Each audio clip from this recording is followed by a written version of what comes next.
যে যোৱা 12 তাৰিখে 12/3/2024 তাৰিখে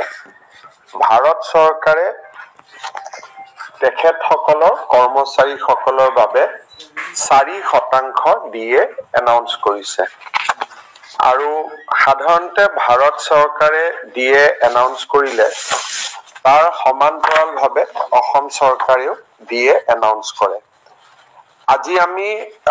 অত্যন্ত আনন্দ সহকাৰে বহাগ বিহুৰ প্ৰাক মুহূৰ্তত অসমৰ চৰকাৰী কৰ্মচাৰীসকলৰ বাবে 4% দিয়ে আজি আমি এনাউন্স কৰিছো আৰু এই দিয়েটো এপ্ৰিলৰ দৰমহাত কৰ্মচাৰীসকলে ল'ব পাৰিব আৰু তেওঁলোকৰ বহাগ বিহুত এটা সুন্দৰ সংযোজন হ'ব সাধাৰণতে এই দিয়ে 1/1/2004 তাৰিখৰ পৰা প্ৰযোজ্য হয় তাৰ মানে 3 মাহৰ আমি বকেয়া দিব লাগে আমি 3 মাহৰ বকেয়াখিনি এপ্ৰিলতে নিদি মে জুন জুলাই আমি 3 মাহৰ বকেয়া দি শেষ কৰিম অৰ্থাৎ এপ্ৰিল মাহত 4% দিয়ে পাব মে মাহত এটা এৰিয়াৰ ইনষ্টলমেন্ট পাব এটা এৰিয়াৰ ইনষ্টলমেন্ট জুনত পাব এটা এৰিয়াৰ ইনষ্টলমেন্ট জুলাইত পাব এই দিয়েখিনি ঘোষণা কৰাৰ পিছত ৰাজ্য চৰকাৰৰ কৰ্মচাৰীসকলৰ দিয়ে 50% লৈ বৃদ্ধি পালে অৰ্থাৎ তেওঁলোকৰ বেসিক স্যালাৰি যদি 100 টকা এতিয়া ডিয়াৰনেস এলাউন্স 50 টকা হলগৈ আৰু সৰ্বমুঠ দৰমহা 150 টকা হলগৈ এটো এটা মাইলৰ খুটি যে 50% দিয়ে এজন চৰকাৰী কৰ্মচাৰীয়ে পাব আৰু বহাগ বিহুৰ আগতেই পাব খালি দিয়ে খিনি আমি একেলগে এপ্ৰিল মাহত দিব খোজা নাই কাৰণ 31 মাৰ্চৰ আগতে চৰকাৰে বহুত টকা খৰচ কৰিব লাগিব সেই কাৰণে দিয়ে খিনি আমি মেত এটা ইনষ্টলমেন্ট জুনত এটা ইনষ্টলমেন্ট জুলাইত এটা ইনষ্টলমেন্ট দিম আৰু এই দিয়েটো কাৰ্যকৰী হ'ব 1 জানুৱাৰী 2024 পৰা এইখিনি হল এটা আমাৰ ৰাজ্যৰ কৰ্মচাৰীসকললৈ এটা ভাল খবৰ আমি ৰাজ্যৰ নিবনুৱা যুৱক যুৱতী সকলৰ বাবে এটা নতুন সিদ্ধান্ত লৈছো আপোনালোকে দেখা পায় যে আমাৰ ৰাজ্যৰ গাঁৱে ভূঞে শিক্ষানুষ্ঠানসমূহ আছে বিশেষকৈ কলেজ আছে এলপি স্কুল আছে এমই স্কুল আছে আৰু যেতিয়া আমি সেন্ট্ৰেলাইজ গ্ৰেড 4 ৰ পৰীক্ষা পাতো তেতিয়ালে সাধাৰণতে আমাৰ গাঁৱত যিজন কৰ্মচাৰী হ'ব লাগে প্ৰাথমিক বিদ্যালয়খনত মাধ্যমিক বিদ্যালয়খনত বা হাই স্কুলখনত মেৰিটত কেতিয়াবা বেলেগ জিলাৰ পৰা লৰা ছোৱালী গৈ পায় ফলত এটা হাৰ্ট বাৰ্নিং এটা হয় যুৱক যুৱতী সকলৰ মাজত সেই কাৰণে চৰকাৰে এটা সিদ্ধান্ত লৈছে যে LP school ME school higher secondary school এই তিনিওটা লগত যিমান চতুৰ্থ বৰ্গৰ কৰ্মচাৰী হ'ব সেইখিনি আমি এটা নীতি প্ৰণয়ন কৰিম যি নীতিৰ জৰিয়তে নিজৰ গাঁওখনৰ পৰাই ল'ব পাৰিব কিন্তু গাঁৱতো কাক ল'ব পাৰিব মেৰিটত ল'ব লাগিব এনেই ল'ব নোৱাৰে গাঁৱতো মেৰিটতে হ'ব কিন্তু আমি যেহেতু বহুত সময় দেখা পাও যোগদান কৰিব নিদিয়ে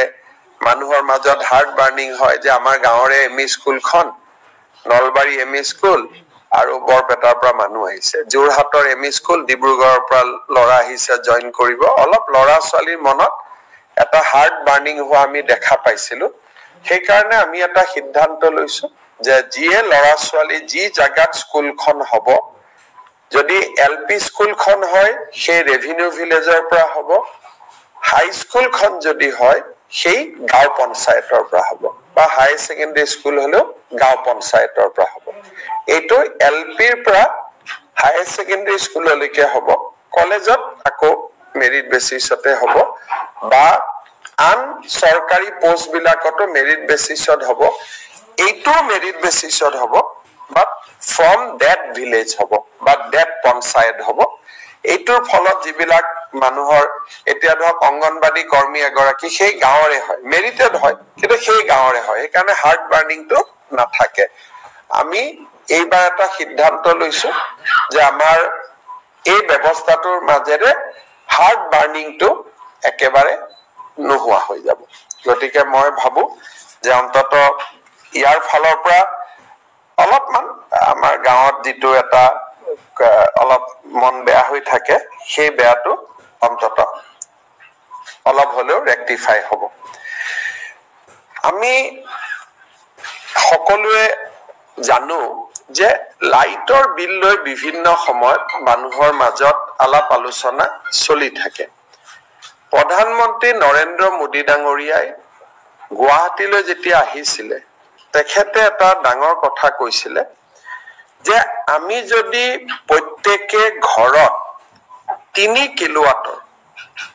এটা সোলাৰ পেনেল লগাই লওঁ, তেতিয়াহ'লে দুখীয়া আৰু নিম্ন মধ্যবিত্ত মানুহে মেক্সিমাম 2 কিলোৱাট ইলেক্ট্ৰিচিটি ইউজ কৰে। 1 কিলোৱাট তেওঁলোকে বিক্ৰী কৰিব পাৰিব। আৰু কাক বিক্ৰী কৰিব পাৰিব? চৰকাৰক বিক্ৰী কৰিব পাৰিব। কিন্তু সোলাৰ পেনেলৰ দাম ইমানেই বেছি যে সাধাৰণ মানুহে এইটো ব্যৱহাৰ কৰিব নোৱাৰে। আৰু বৰ্তমান অসমত আমি দেখা পাইছো যে 3000 লোকৰ ঘৰতহে সোলাৰ পেনেল আছে। আৰু সেই 3000 যাৰ ঘৰত সোলাৰ পেনেল আছে, তেওঁলোকৰ লগত আমি কথা বতৰা পাতি দেখিছো যে তেওঁলোক খুবেই হেপী, কাৰণ তেওঁলোকৰ ঘৰত কোনো ইলেক্ট্ৰিচিটি বিল নাহে। প্ৰধানমন্ত্ৰী ডাঙৰীয়াই এটা আঁচনি আনিছে, PM সূৰ্য ঘৰ মুফ্ত বিজলী যোজনা। তাৰমানে PM সূৰ্য ঘৰ আঁচনিৰ লগত যদি আপুনি থাকে, আপোনাৰ বিজলী বিলটোতো মুফ্ত হলেই, লগত 2 টকা আপুনি উপাৰ্জনো কৰিব পাৰিব। আৰু তেখেতে এই আঁচনিৰ বাবে ৭৫,০০০ কোটি টকা ভাৰতত আবণ্টন কৰিছে। আৰু এই আঁচনিটোৰ জৰিয়তে 1 কিলোৱাটত ভাৰত চৰকাৰে 30,000 টকা সাহায্য আগবঢ়াব, 2 কিলোৱাটত 60,000 আৰু 3 কিলোৱাটত ৭৪,000। এতিয়া যদি আপোনালোকে মেথামেটিক্সটো চাই, তেতিয়াহ'লে দেখিব যে 1 কিলোৱাটত টোটেল যিটো বজাৰত দাম হয় 1 কিলোৱাটৰ, সেইটো হল 50,000 টকা। ভাৰত চৰকাৰে সাবসিডি দিলে 30,000 টকা। তথাপিতো 20,000 টকা ঘৰৰ পৰা যাব লাগিব। গতিকে মধ্যবিত্ত পৰিয়াল বা দুখীয়া পৰিয়ালে তাত ৰিলাক্টেন্ট হ'ব। সেইকাৰণে আজি আমি ঘোষণা কৰিছো যে ৰাজ্য চৰকাৰে 15,000 টকা সাবসিডি দিব। তাৰমানে 1 কিলোৱাট যদি আমি ইলেক্ট্ৰিচিটি ঘৰত সোলাৰ পেনেল লগাও, তাৰ খৰচ 45,000 টকা, 50,000 টকা, 50,000। মোদী ডাঙৰীয়াই দিব 30,000 আৰু মামাই দিব 15,000, 45,000, 5,000 নিজৰ ফালৰ পৰা। অসম চৰকাৰৰ এতিয়া যদি 2 কিলোৱাটৰ লগাও, তাৰ খৰচ হল 90,000 টকা।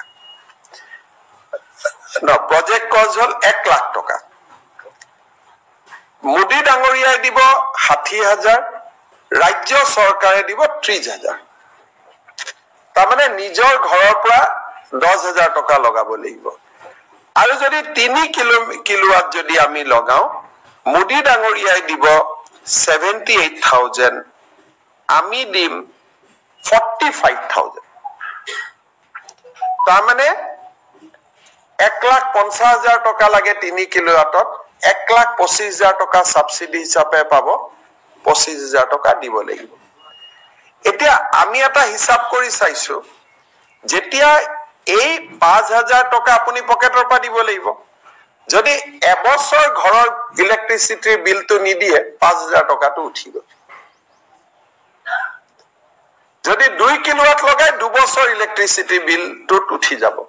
আৰু 3 কিলোৱাট লগালে 3 বছৰৰ ইলেক্ট্ৰিচিটি বিলত উঠি যাব অসম চৰকাৰে ষ্টেট বেংক অফ ইণ্ডিয়াৰ লগত কথা পাতিছে ৰাজ্য চৰকাৰৰ কৰ্মচাৰীসকলে আপোন ঘৰৰ দৰে ইয়াত বেংকৰ লোন ল'ব পাৰিব আৰু বেংকৰ লোনত মৰ্টগেজ দিব নালাগে আৰু বেংকৰ যি ইন্টাৰেষ্ট হ'ব তাৰো 1% ৰাজ্য চৰকাৰে অতিৰিক্ত কৰি দিব মই আকৌ এবাৰ ভালকৈ বুজাই দিছো যাতে আমি সকলোৱে বুজি পাওঁ এটা সোলাৰ পেনেল যদি 1 কিলোৱাটৰ ঘৰত লগাও তাত 50,000 লাগে 30,000 টকা নৰেন্দ্ৰ মোদী ডাঙৰীয়াই দিব 15,000 টকা ৰাজ্য চৰকাৰে দিব 2 কিলোৱাট লগালে 60,000 টকা মোদী ডাঙৰীয়াই দিব 30,000 টকা ৰাজ্য চৰকাৰে দিব 3 কিলোৱাট লাগিলে 78,000 টকা মোদী ডাঙৰীয়াই দিব ৰাজ্য চৰকাৰে 45,000 টকা দিব ফলত নিজে কিমান দিব লাগিব 1 কিলোৱাট লগালে 5,000 2 কিলোৱাট লগালে 10,000 3 কিলোৱাট ললে 27,000 সাধাৰণতে 2 কিলোৱাটত আমাৰ কামটো হৈ যায় জিৰো বিলৰ কাৰণে 3 কিলোৱাট মানে ব্যৱসায় কৰিব পাৰি তাৰমানে আমি ইলেক্ট্ৰিচিটি বোৰ্ডৰ পৰা পইচা ঘূৰাই পাম 1 কিলোৱাটত যেহেতু আমি ব্যৱসায় কৰিব নোৱাৰো 1 বছৰ ইলেক্ট্ৰিচিটি বিলত উঠি যাব 2 কিলোৱাটো আমি ব্যৱসায় কৰিব নোৱাৰো 1 বছৰৰ ইলেক্ট্ৰিচিটি বিলত ওলাই যাব 3 কিলোৱাটত আমি ব্যৱসায় কৰিব পাৰি গতিকে ইলেক্ট্ৰিচিটি বিল মাফ হল আৰু 1 কিলোৱাটৰ দাম ৰাজ্য ইলেক্ট্ৰিচিটি বোৰ্ডৰ পৰা পালো 3 কিলোৱাট লগালে টকাটো 2 বছৰত উঠি যাব 2 কিলোৱাট লগালেও 2.5 বছৰত উঠি যাব 1 কিলোৱাট লগালে 1 বছৰত উঠি যাব ইলেক্ট্ৰিচিটি বিল নিদি এইটো হল সাধাৰণ জনতাৰ কাৰণে আঁচনি ফৰ দা নৰ্মেল সিটিজেন কিন্তু ৰাজ্য চৰকাৰ আৰু অসম ইলেক্ট্ৰিচিটি বোৰ্ডৰ যিমান কৰ্মচাৰী আছে এপিডিসিএল এইজিসিএল আমাৰ তিনিটাৰে যি কৰ্মচাৰী আছে তেওঁলোকৰ কাৰণে এটা আমি আৰু এটা অতিৰিক্ত স্কিম আনিছো যে আপোনালোকে লোন লওক এই 5,000 টকা বা এই 10,000 টকা আপোনালোকে লোন লওক ঘৰৰ পৰা দিব নালাগে ষ্টেট বেংকৰ পৰা লোন লওক মৰ্টগেজ দিব নালাগে উইদাউট মৰ্টগেজ দৰমহাৰ একাউণ্টৰ পৰা টকাটো গৈ থাকিব তাতো আমি 1% ইন্টাৰেষ্ট সাবভেনশন দি দিম আপোন ঘৰৰ দৰে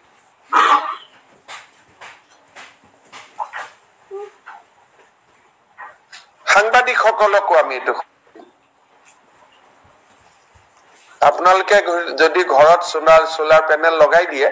তেলে এই 5,000 টকাটো আপোনালোকে দিব নালাগে ডিআইপিআৰ ডিপাৰ্টমেন্টে দি দিয়ে আপোনালোকৰ কাৰণে আৰু এটা আমি অতিৰিক্ত পেকেজ দিছো